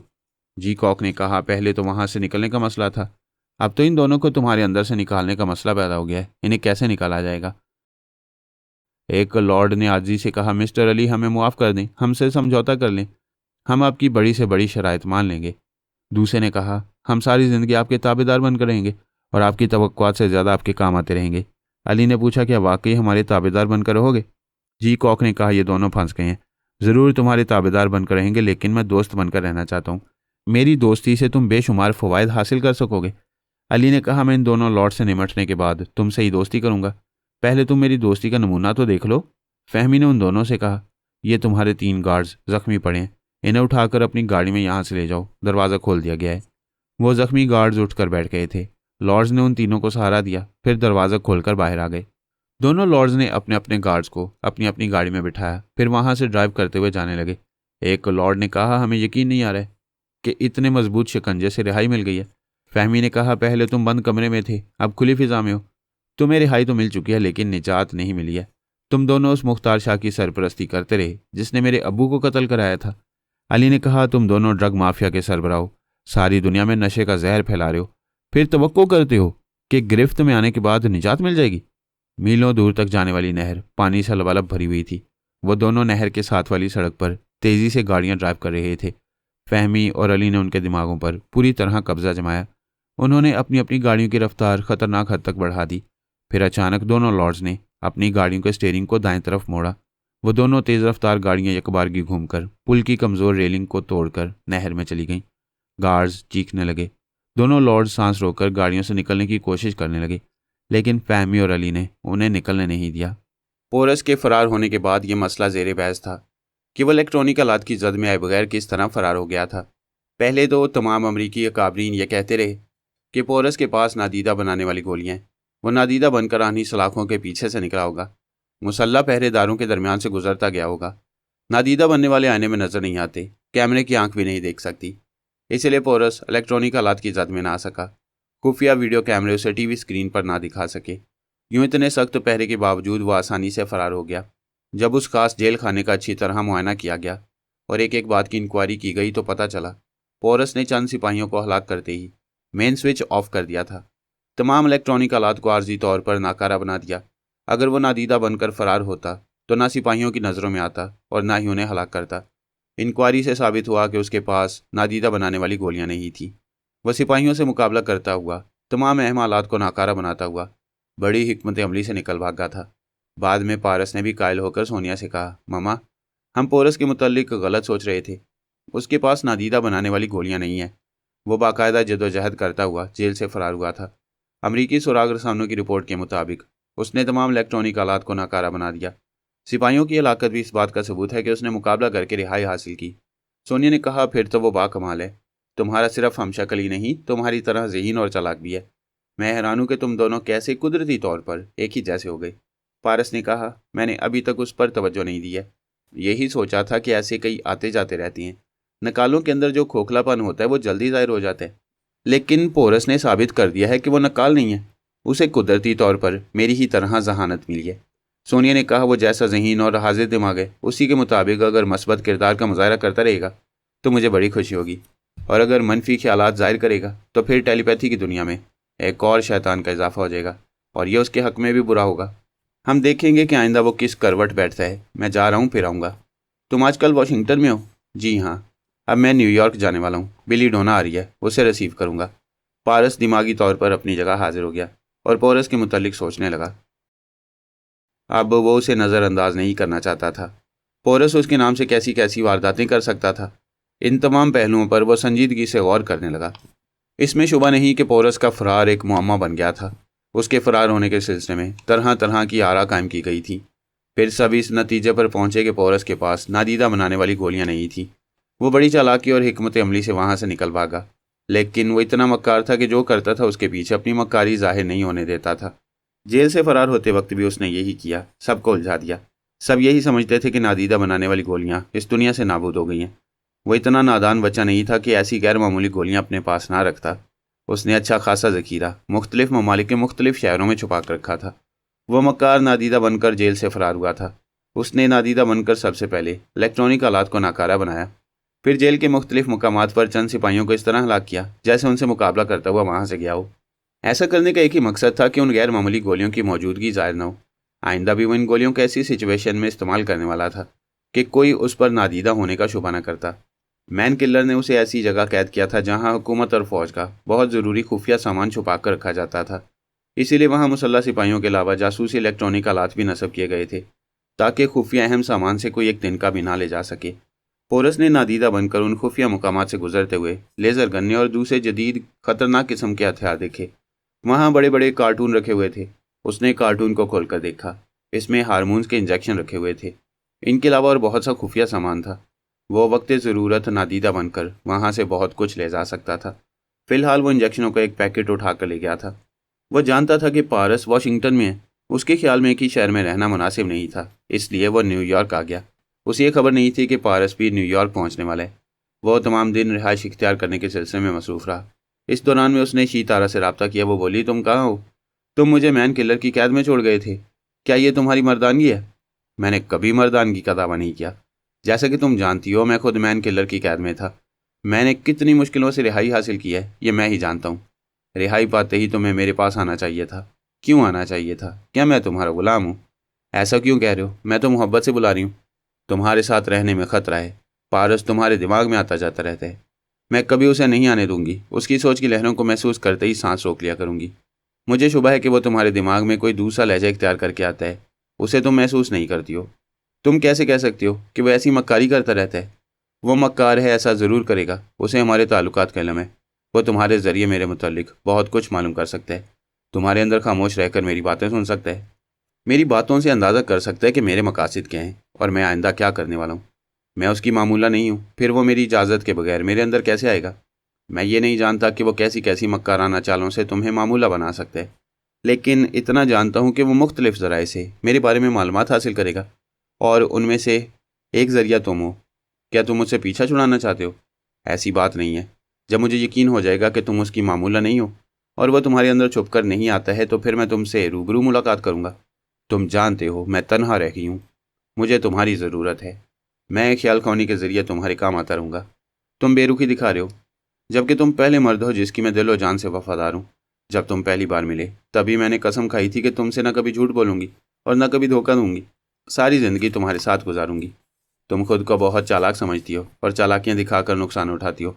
तुम्हारे झूठ और फरेब के बायस पारस ने तुम्हें ठुकरा दिया। मैं भी तुमसे दूर रहने में ही बेहतरी समझता हूँ। पोरस, तुम मेरी तौहीन कर रहे हो। क्या तुम मुझसे झूठ नहीं बोलती, मुझे धोखा नहीं देती हो? तुम्हें मुझ पर शुबा क्यों है? शुबा नहीं, यकीन है। क्या तुमने नादीदा बनाने वाली गोलियाँ मुझसे छुपा कर नहीं रखी थी? नहीं, मेरे पास एक भी गोली नहीं है और ना ही मैंने किसी जगह ये गोलियाँ छुपाई हैं। अभी तुम वॉशिंगटन में हो। वहाँ से जनूब की सिमत 5 किलोमीटर के फासले पर एक छोटा सा टाउन है। उस टाउन में एक बूढ़ी खातून तन्हा एक कॉटेज में रहती है। तुमने उस कॉटेज में एक जगह तकरीबन 100 गोलियाँ छुपाई थी। नहीं पोरस, तुम ख्वामखा शुबा कर रहे हो। मैं तुम्हें सही जगह बता रहा हूँ, फिर भी तुम ढिठाई से इनकार कर रही हो। तुम्हारे इतला के लिए अर्ज़ है कि मैंने उन गोलियों को भी नाकारा बना दिया है। नहीं, तुम झूठ कह रहे हो। तुम ऐसा नहीं कर सकते। जब तुम वहाँ पहुँच अपनी छुपाई हुई किसी एक गोली को भी इस्तेमाल करोगी तो मान लोगी कि तुम शेर हो तो मैं सवा शेर हूँ। मैं अभी जाकर उन गोलियों को आजमाऊंगी। तुम तो कह रही थी कि गोलियाँ नहीं छुपाई हैं। बकवास मत करो। अगर तुमने मेरी वो गोलियाँ ज़ाया की होंगी तो मैं तुम्हारी जानी दुश्मन बन जाऊंगी। तुमने जिस मुल्क में भी गोलियाँ छुपाई थी उन सबको मैंने ज़ाया कर दिया है। सिर्फ उन गोलियों तक ना पहुँच सका जिन्हें तुमने पेरिस से दूर एक कस्बे में छुपाया है। भगवान का शुक्र है कहीं तो वो गोलियाँ बाकी रह गई हैं। मैं उन गोलियों के ज़रिए तुम्हारा जीना हराम कर दूंगी। जब भी नादीदा बनकर आओगी मैं दवा स्प्रे करूँगा तो गोली नाकारा हो जाएगी और तुम मेरे आसपास नमूदार हो जाओगी। ये आने वाला वक्त बताएगा कि मैं कितनी चालाकी से आऊँगी। आज से हमारे दरमियान ठन गई। हमारी दोस्ती की इब्तदा अच्छी थी, फिर तुम्हारे झूठ फरेब ने साबित कर दिया कि तुम दोस्ती के काबिल नहीं हो। अब देखना यह है कि दुश्मनी के भी काबिल हो या नहीं। ये कहकर वो उसके दिमाग से चलाया। उसने शीतारा को यह नहीं बताया था कि वो पेरिस के होटल में उस पर तनवीमी अमल कर चुका है और तब से वो उसकी मामूला बनी हुई है। इस हकीकत से वो बेखबर थी, इसलिए उससे दुश्मनी का ऐलान करके गई थी। वो जानता था कि वो सीधी फ्रांस जाएगी और उन गोलियों को हासिल करेगी जो पेरिस के एक कस्बे में छुपा कर रखी गई थी। पोरस ने उसे झूठ कहा था कि उसने उन गोलियों को नाकारा नहीं बनाया, जबकि वो भी नाकारा हो चुकी थी। ये उसने इसलिए कहा था ताकि वो वहाँ से हज़ारों मील दूर चली जाए और कुछ रोज़ के लिए उससे पीछा छूट जाए। तैयारी का सफ़र आरामदेह था, लेकिन बिली डोना आराम से नहीं थी। अपनी सीट से बार बार उठकर जहाज़ के एक सिरे से दूसरे सिरे तक जाती रही। उस चोर को पहचानने की कोशिशें करती रही जो चंद्रमुखी हीरा लेकर अमेरिका जा रहा था। वो चोर को उसके चेहरे से पहचान नहीं सकती थी, उसे कभी नहीं देखा था। अगर हीरा उसके पास नजर आ जाता तो फौरन वो उसे पहचान लेती, लेकिन उसने तो हीरा छुपा कर रखा होगा। उसे पहचानने की एक ही सूरत थी कि वो तैयारी के तमाम मुसाफिरों के दिमागों में बारी बारी जाती, एक एक के चोर ख्यालात पड़ती रहती तो उस चोर तक ज़रूर पहुंच जाती। लेकिन हर एक के दिमाग में पहुंचने का ख्याल मज़ का खेज था। वहाँ मुख्तलिफ ज़ुबानें बोलने वाले थे। मुमकिन था कि वो चोर भी कोई ऐसी ज़ुबान बोलता हो जिससे वो समझ ना पाती, फिर सैकड़ों मुसाफिरों को क्या कहकर मुखातिब करती। हर एक से बातें करने का जवाब नहीं था। फिर भी उसने एरो होस्टेस के जरिए कितनी मुसाफिरों की आवाज़ें सुनी। उनमें से बाज़ अजनबी ज़ुबान बोलते रहे। वो मायूस हो गई। वो उसे ढूंढ निकालने में ऐसी पागल सी होती रही कि वो तवील सफ़र कैसे ख़त्म हो गया कुछ पता ही ना चला। वो न्यूयॉर्क पहुंच गई। वह उम्मीद थी कि वो खुद आकर उससे मिलेगा, उसने यही वादा किया था। वो एयरपोर्ट की इमारत में आई। लगेज हॉल से निकलकर दूर तक मुतलाशी नज़रों से देखने लगी। कोई चोर होता और वो हीरा लेकर अमेरिका आया होता तो ज़रूर उसे मिलता। पारस ने उसे वहाँ बुलाने के लिए एक चक्कर चलाया था और वो चकराती हुई चली आई थी। फिर उसे दूर से पारस आता हुआ दिखाई दिया, जबकि वो पारस नहीं था, पोरस था। वो आगे बढ़ते बढ़ते रुक गया। एक सिम तो देखने लगा। वो तेज़ी से चलती हुई उसके पास आई, फिर उसके इशारे पर हाथ मार कर बोली, उधर क्या देख रहे हो, मैं इधर हूँ। पोरस ने चौंक कर उसे सवालिया नज़रों से देखा। वो बोली, मैं समझ गई, तुम उस चोर को देख रहे हो, क्या नजर आया? पोरस ने बात बनाई, चोर आखिर चोर होती है, हाथ से निकल जाने के बाद नजर नहीं आते। क्या वो तुम्हें नजर आ रहा है? मैंने कभी उसकी सूरत नहीं देखी। यहाँ कहीं होगा, वो मुझे जानता है, उसे यहाँ आना चाहिए। बेशक चोर में ज़रा भी शराफत होगी तो वो यहाँ आएगा। जब उसने खुद जकार्ता में कहा था कि न्यूयॉर्क में मेरे सामने आएगा तो फिर उसे आना चाहिए। तुमने भी कहा था कि हम वो हीरा उससे छीन लेंगे। मैं सफ़र के दौरान में बहुत परेशान नहीं हूँ। वो जहाज़ में भी नज़र नहीं आया। प्लीज़ किसी तदबीर से उसे तलाश करो। पोरस ने कहा, मैं न्यूयॉर्क में हूँ और चोर जकार्ता से आया है, मैं उसे कैसे पहचान सकता हूँ? मैं तो ये भी नहीं जानता कि चोर मुज़क्कर है या मोनस। वो मर्द है, मैं तुम्हें बता चुकी हूँ। हो सकता है जकार्ता से मर्द चलाओ, न्यूयॉर्क पहुँचते पहुँचते औरत बन गया हो। मैंने ऐसे हार्मोन्स के इंजेक्शन देखे हैं जो मर्द को देखते ही देखते औरत बना देती हैं। जहन्नुम में गया इंजेक्शन। वो नायाब हीरा ना मिला तो मैं रोने लगूंगी। रोने के लिए कई होटल हैं, मेरा घर है। तुम कहाँ रोना पसंद करोगी? देखो पारस, इस वक्त तो तुम्हारा मजाक जहर लग रहा है। मुझसे ज़रा भी मोहब्बत है तो मुझे वो चंद्रमुखी हीरा ला दो। पोरस ने उसके दिमाग में पहुंचना चाहा। वो सांस रोककर बोली, कोई मेरे अंदर आना चाहता है? इसका मतलब है चोर टेलीपैथी जानता है? नहीं, उसने जकार्ता में फ़ोन पर मुझसे बातें की थी। तो फिर चोर का कोई साथी जानता होगा। उसे दिमाग में आने दो, मैं भी तुम्हारे अंदर आकर सुनूंगा कि वो क्या कहता है। ये कहकर पोरस उसके दिमाग में आया। उसने आने दिया, फिर पूछा, कौन हो तुम? पोरस ने आवाज़ बदलकर कहका लगाते हुए कहा, मैं हूँ हीरा लाल, हीरा चोर। मेरे आदमी ने वो हीरा मेरे लिए चुराया था। ए चॉकलेट हसीना, तेरा नाम क्या है? तुम्हें नाम से क्या लेना है, काम की बात करो। पहले नाम बताओ, फिर काम की बात होगी। मेरा नाम बिली डोना है, मैं बहुत खतरनाक लड़की हूँ। अभी तक लड़की हो? पारस ने तुम्हें औरत नहीं बनाया? फजूल बातें न करो। मैं यहाँ तुम्हारे इंतज़ार कर रही थी। तुमने वादा किया था कि तुम वो हीरा फरोख्त करके आधी रकम मुझे दोगे। मैं तुम्हें ऑफ़र देती हूँ, आधी कीमत मुझसे ले लो, मगर वो नायाब हीरा मुझे दे दो। तुम भी एक हीरा हो, मैं आधी कीमत भी लूँगा और तुम्हें भी हासिल करूँगा। सामने नहीं आओगे तो मामलात कैसे तय होंगे? मैं सामने आना चाहता था मगर मुझसे पहले पारस आ गया है। इसकी मौजूदगी में कोई सौदा नहीं होगा, इसे भगा दो। ठीक है, जहाँ तुम मिलोगे वहाँ पारस नहीं आएगा। तुम किसी 5 स्टार होटल में कमरा लो, इसके बाद मैं मुलाकात का वक्त मुकर्रर करूँगा। अच्छी बात है, जिस किसी 5 स्टार होटल में जगह मिलेगी वहाँ कमरा ले लूँगी। याद रखो, चालाकी दिखाओगी या पारस उस होटल के पास नजर आएगा तो फिर वो हीरा तुम्हें कभी नहीं मिल सकेगा। मैं तुम्हें शिकायत का मौका नहीं दूंगी। अब मेरे दिमाग से जाओ। उसने सांस रोक ली। पोरस उसके अंदर से निकल आया। उससे बोला, बिली डोना, क्या इरादा है? मैं तनहा जाऊंगी, तुम मेरे दिमाग में रहोगे। वो आधी कीमत भी लेना चाहते हैं और तुम्हारे उसने शबाब से खेलना भी चाहता है। मेरी गैरत ये बर्दाश्त नहीं करेगी। पारस, मैं सिर्फ तुम्हारे लिए हूँ। मैं अगर खुद को बचा ना पाई तो अपनी जान दे दूंगी। मैं तुम्हें मरने नहीं दूंगा। ऐन वक्त पर आकर उसकी गर्दन दबोच लूंगा। तुम जाओ, तुम्हें होटल पहुंचने में 1 घंटा लगेगा। मैं 1 घंटे के बाद ही तुम्हारे दिमाग में आऊँगा। वो से रुखसत होकर पार्किंग एरिया के पास आई, फिर एक टैक्सी में बैठकर जाने लगी। उसी वक्त पारस ने उसके दिमाग में आकर कहा, हेलो बिली, कहाँ जा रही हो?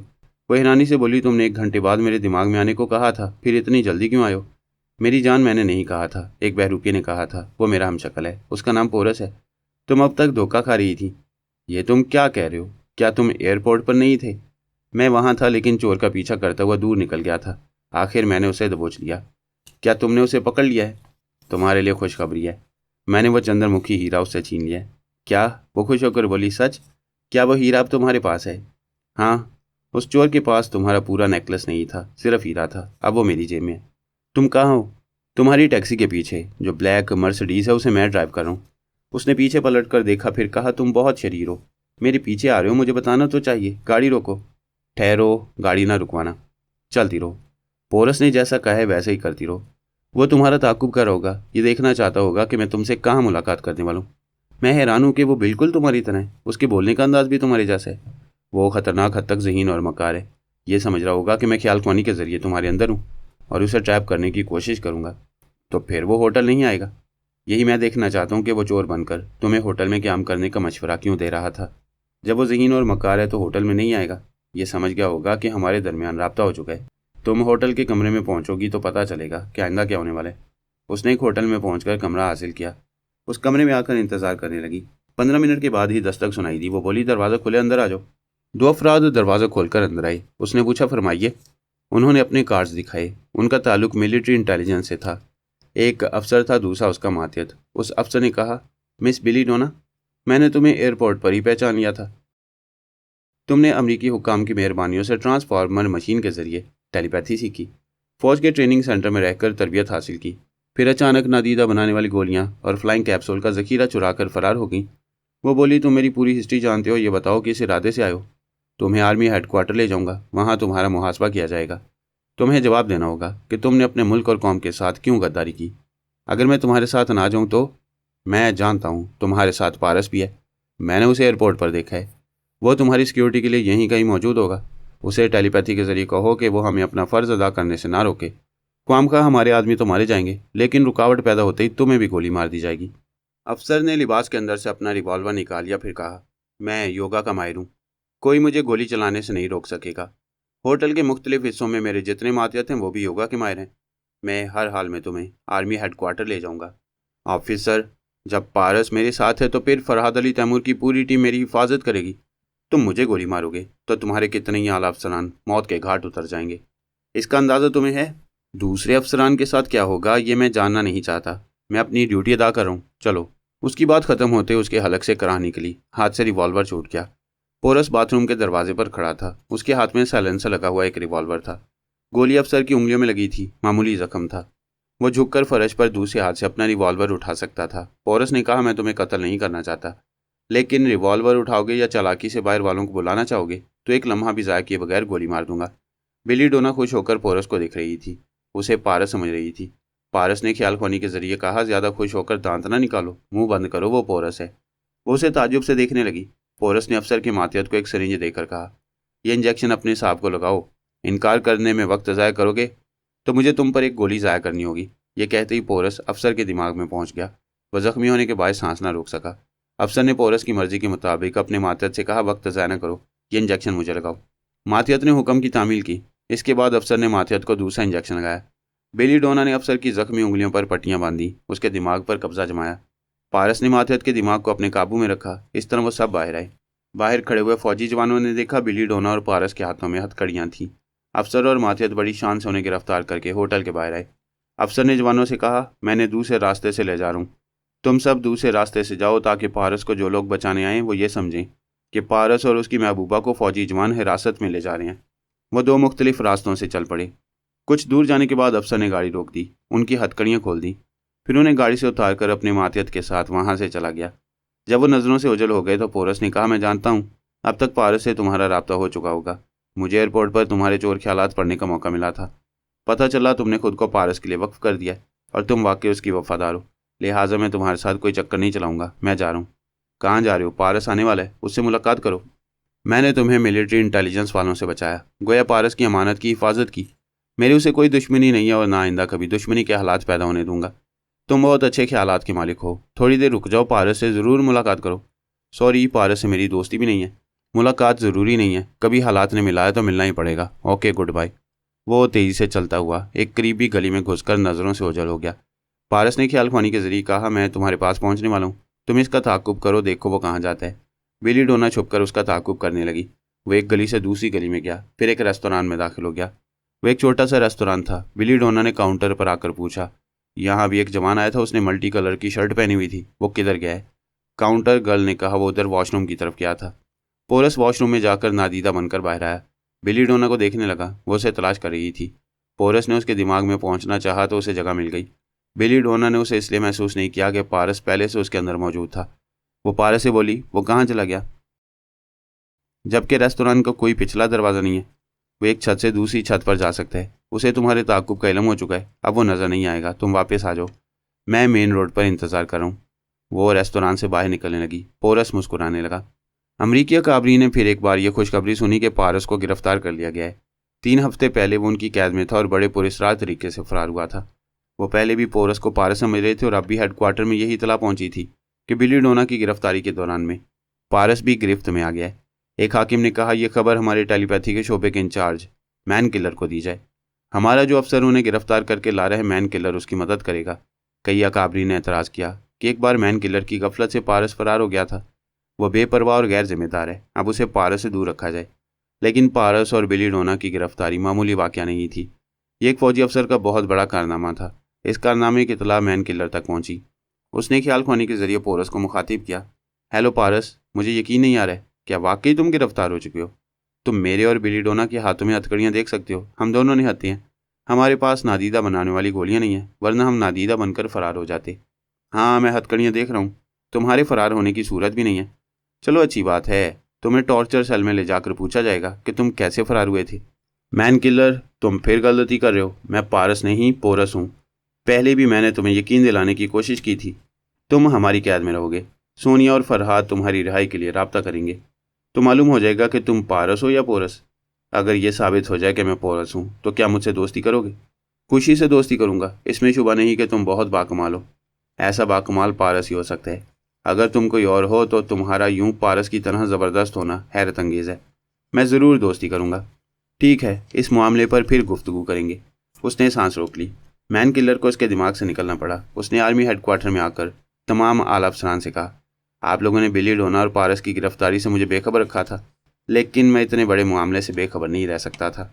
बहरहाल टेलीपैथी जानने वाली दो बड़ी हस्तियों की गिरफ्तारी पर आप लोगों को मुबारकबाद देना चाहता हूँ। क्या तुम पारस के पास गए थे? गया था। वो खुद को पारस नहीं पोरस कह रहे। जब तुमने उसे गिरफ्तार किया था तब भी वो यही कह रहा था। हम इस फ्रेम में नहीं आएंगे कि एक टेलीपैथी जानने वाला पारस काम शक्ल है और बिल्कुल उसकी तरह हरकतें भी करता है। हम यकीन नहीं करेंगे, लेकिन वो पूरी तरह साबित कर दे कि वो पोरस है तो फिर यह तस्लीम करना ही पड़ेगा कि पारस और पोरस दो मुख्तलिफ हमशक्ल जवान हैं। उनकी गुफ्तगू के दौरान में इतला मिली कि जो अफसर अपनी गाड़ी में बिली डोना और पारस को ला रहा है आर्मी हेडक्वार्टर में दाखिल हो चुका है। ये इतला मिलते ही तमाम मुसल्लह फौजी जवान मुस्ताद हो गए। वो गाड़ी चीफ ऑफ आर्मी स्टाफ के दफ्तर के सामने आकर रुकी। सबने देखा जिस अफसर को बिली डोना और पारस को हथकड़ियाँ लगाकर लाना था, उस अफसर और उसके मातियत अफसर के हाथों में हथकड़ियाँ लगी हुई हैं। एक दूसरा अफसर उन्हें गिरफ्तार करके ला रहा था। फौज के एक आला अफसर ने गुरा कर पूछा, इन्हें क्यों गिरफ्तार किया है? वो असल कैदी कहाँ हैं? अफसर ने कहा, सर इन दोनों ने बिली डोना और पारस को भगा दिया है, उनसे कोई समझौता किया। कैदी अफसर ने ताली पीट कर कहा, ए हजूर, मैं उसे क्यों भगाऊंगी? मेरा बस चलता तो उस बांग के छैल छबीले जवान को अपनी बाहों में कैद कर लेती। यह क्या बकवास है? बिली डोना और पारस कहाँ हैं? सरकार, मैं बिली डोना हूँ, आपके सामने खड़ी हूँ। अफसर के मातियत ने कहा, नहीं हजूर, ये झूठ कहती है। इसकी तो ना सूरत है ना फिगर है। आप मेरा फिगर देखें, मैं बिली डोना हूँ। एक अफसर ने दूसरे अफसर से कहा, मैं समझ गया, इन्हें हार्मोन्स के इंजेक्शन लगाए गए हैं। इनका कोई कसूर नहीं है। इनकी क्या मजाल है कि ये बिली डोना और पारस को कभी छू भी सकें? उन दोनों ने इन्हें अहमक बनाया है और हम अहमक बनकर इनके इंतज़ार में यहाँ बैठे हुए हैं। आला अफसर ने डांट कर हुक्म दे दिया, ले जाओ इन कम बख्तों को यहाँ से। लेकिन बिली डोना इस मुल्क में वापस आ गई है, उसे तलाश करो। पारस या फरहाद के किसी भी अजीज़ को गिरफ्तार करने की खुशफहमी में ना रहा करो। फौजी जवान उन खुसरे बन जाने वालों को वहाँ से ले जाने लगे। एक ने दूसरे से कहा, ए बहना, मर्द एक औरत से घबरा जाती हैं। पारस हम दो बिल्लियों को देखकर भाग गया। अगर मैं एक ही बिल्ली रहती तो वो मुझे बाजू में लेकर दुनिया की नज़रों से दूर ले जाता। वो उन दोनों को धक्के देते हुए ले गए। मैन किलर ने ख्याल खोने की परवास की। फिर पोरस के पास पहुंचकर बोला, तुमने तो खूब उल्लू बनाया। तुम्हें नहीं बनाया, तुम शिकायत ना करो। ये बताओ कि मुझे पोरस तस्लीम करते हो? कोई ठोस सबूत दो। ये जानते हो कि देवी शीतारा पारस की कट्टर दुश्मन है? हाँ, जब मैं पिछली बार शीतारा पर तनवीमी अमल कर रहा था तो अमल से पहले उसके चोर ख्यालात भी पड़े थे। चोर ख्यालात ने बताया कि वो उस मुसलमान से जो उसका महबूब और शौहर रह चुका है अब सख्त नफरत करती है। पोरस ने कहा, बिली डोना से जाकर पूछो, क्या वो पोरस को पारस समझकर धोखा खाती रही है? अभी बिली से रब्ता करोगे तो शायद उसके साथ पारस भी होगा। मैन किलर ने बिली डोना से रब्ता किया। पहले तो उसने दिमाग में आने नहीं दिया, फिर उसने पूछा, कौन हो, क्या चाहते हो? मैं हूँ मैन किलर। तुमसे एक सवाल का जवाब सुनकर चला जाऊँगा। क्या पूछना चाहते हो? क्या पारस का कोई हमशक्ल है जिसका नाम पोरस है? है। इतना ज़बरदस्त हमशक्ल है कि आज मैं भी एयरपोर्ट पर धोखा खा गई थी। वो पोरस था और मैं उसे पारस समझ रही थी। क्या तुम्हें अपने सवाल का जवाब मिल गया? मिल गया, शुक्रिया। बिली ने सांस रोककर उसे दिमाग से निकलने पर मजबूर कर दिया। वो एक रेस्तरान में बैठी हुई थी। उनकी गुफ्तगू के दौरान में एक वेटर ने आकर पूछा कि वो कोल्ड ड्रिंक लेगी या कॉफ़ी। वो वेटर को जवाब देकर फिर ख्याल ख्वानी के जरिए बोलने लगी। मैन किलर ने फ़ौरन उस वेटर के दिमाग में पहुँच कर देखा। बिली के सामने मेज़ की दूसरी तरफ एक जवान बैठा था। वो कह रहा था, मैं कॉफ़ी पीना चाहता हूँ। मैन किलर उसके दिमाग में पहुँच गया। उसने पूछा, कौन हो, क्या परेशानी है? मैं हूँ मैन किलर। समझ गया, तुमने वेटर के ज़रिए मेरी आवाज़ सुनी और मेरे अंदर आ गए। तुमने बताया नहीं परेशानी क्या है। क्या आप पारस हैं? हाँ। अभी तुम बिली से पोरस के बारे में पूछ रहे थे। आखिर पारस और पोरस के चक्कर में क्यों पड़ रहे हो? क्या ये हैरानी की बात नहीं है कि पोरस तुम्हारा हमशक्ल होने के अलावा तुम्हारी तरह ज़हीन भी है, तुम्हारी तरह मुखालफिन से निमटने के हथकंडे भी जानते हैं। ऐसा कुदरती तौर पर है। हम कुछ दिनों तक हैरान रहेंगे, फिर हैरान होना छोड़ देंगे। अब तुम हमारा पीछा छोड़ दो। बिली ने कहा, पारस इसे छोड़ो, पहले मेरा हीरा मुझे दो। कब से तड़पा रहे हो? कम ऑन, उसे निकालो। पारस ने लिबास के अंदर हाथ डालकर चंद्रमुखी हीरा निकाला। वो खुश होकर बोली, हाय, यही है मेरा चंद्रमुखी। उसने लपक कर उसे चूमा, फिर सीने से लगाते हुए पूछा, तुमने चोर को कैसे पकड़ लिया? उसने किसी चोर को नहीं पकड़ा था, एक बहुत बड़े जौहरी को बहुत बड़ी रकम देकर असली हीरे को तिरछवाया था। उस जौहरी ने चंद घंटों की मेहनत के बाद उसे चंद्रमुखी हीरा बना दिया था।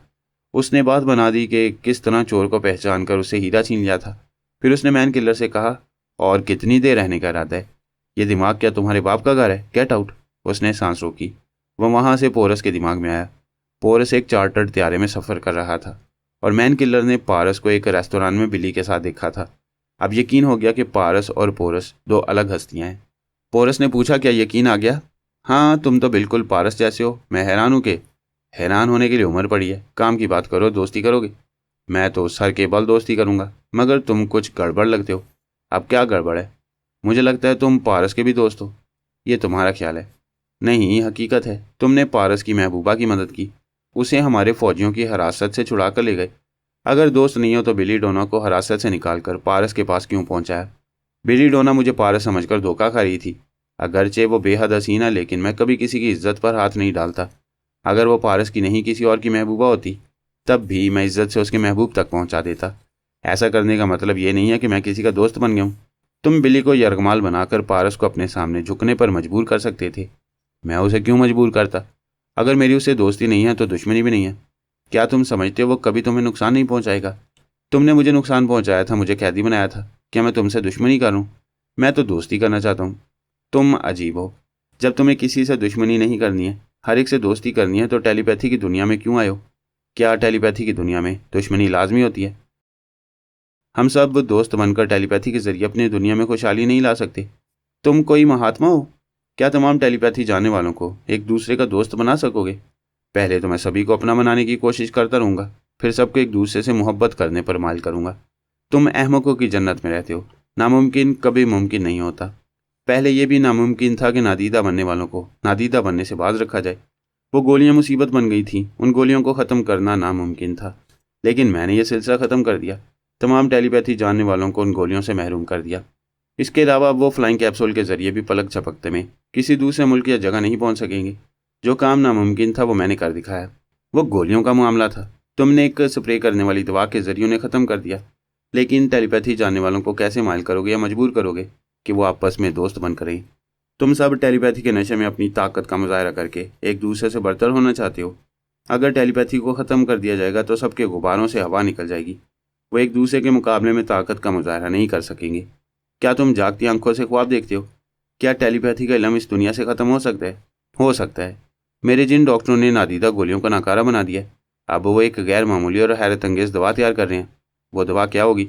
इस दवा को जहाँ स्प्रे किया जाएगा, वहाँ की फ़िज़ा में सांस लेने वालों के दिमागों से टेलीपैथी का इल्म वॉश हो जाएगा।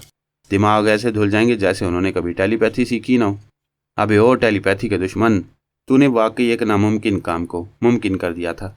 क्या सचमुच टेलीपैथी का तोड़ करने वाली दवा तैयार कर रहा है? यह बच्चा समझकर डरा रहा है? अभी तुम इसे धमकी समझो। आइंदा किसी दिन तुम्हारे दिमाग से टेलीपैथी धुल जाए तो समझ लेना, मेरे डॉक्टर अपने तजुर्बे में कामयाब हो चुके हैं। ओ गॉड, तुम क्या चीज़ हो? कहाँ से पैदा हो गए हो? अच्छा, एक बात सच सच बताओ। जो कहूँगा सच कहूँगा, सच के सिवा कुछ नहीं कहूँगा।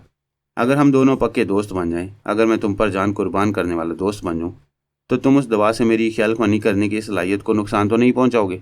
तुम जानते हो कि जब मैंने इस दुनिया से नादीदा गोलियाँ और कैप्सूल ख़त्म किए तो अपने ज़ख़ीरे को भी नाकारा बना दिया। आज मेरे पास भी कोई गोलियाँ कैप्सूल नहीं है। मैं दूसरों की खराबियों के साथ अपनी भी खराबी दूर कर देता हूँ। यार, खराबियों की बात छोड़ो, अपनी और मेरी टेलीपैथी की सलामती की बात करो। टेलीपैथी में भी बहुत सी खराबियाँ हैं। सबसे बड़ी खराबी यह है कि दोस्त कम और दुश्मन ज़्यादा पैदा करती है। इसलिए जब सबके दिमाग से टेलीपैथी धुलेगी तो मेरे और तुम्हारे दिमागों से भी ज़रूर धुलेगी।